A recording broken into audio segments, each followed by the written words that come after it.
कुठलीही मुलगी असो किंवा महिला असो, तर सर्वप्रथम लगेच कोणत्याही गोष्टीला घाबरून जायला नाही पाहिजे. आता आपल्या आजूबाजूला काही असंख्य लोक असतात. प्रत्येकाचे विचार वेगळे असतात, वागण्याची पद्धत वेगळी असते, बोलण्याची पद्धत वेगळी असते, राहणीमान वेगळं असतं. म्हणून प्रत्येकाला समजून घेता आलं पाहिजे आपल्याला.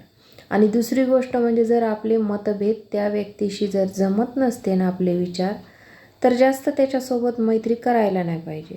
ती स्त्री असो, पुरुष असो, कोणीही असो. शेजारी जरी असले आपले राहणारे आणि त्यांचं ना आपलं एकमत जर होत नसेल ना कुठल्याही गोष्टीवरून, तर विनाकारण वाद घालण्यापेक्षा ना तर दुरावा केलेला बरा मी म्हणते.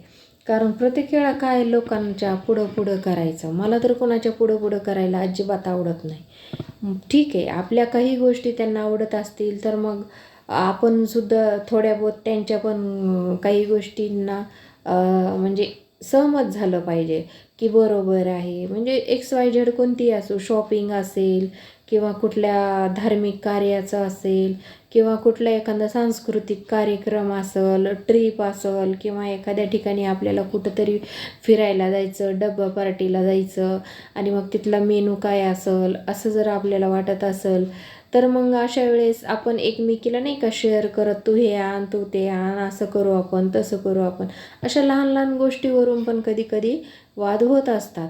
तर मग तिथं आपण शिकलं पाहिजे की थोडं बहुत आपण सुद्धा एकमेकींना समजून घेतलं पाहिजे.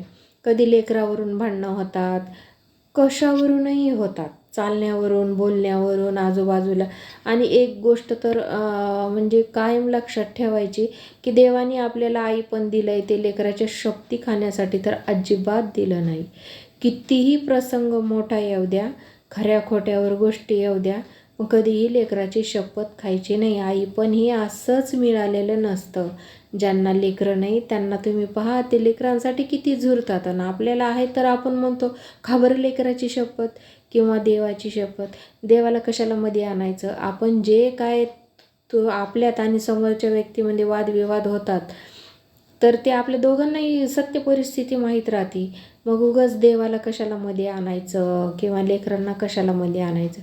तर हे असे चिचुरे चाळे अजिबात करू नये, कारण ते करायला पण नाही पाहिजे. दुसरी गोष्ट म्हणजे वाद होत असतील अशा ठिकाणी आपण मैत्री करायचीच नाही. आपल्याकडून होत नाही, आपण दुसऱ्यांच्या मताशी सहमत नाही होऊ शकत ना, तर आपलं आपण स्वतंत्र राहून जायचं, पण विनाकारण भांडणं करायचे नाही. आजकाल किती काही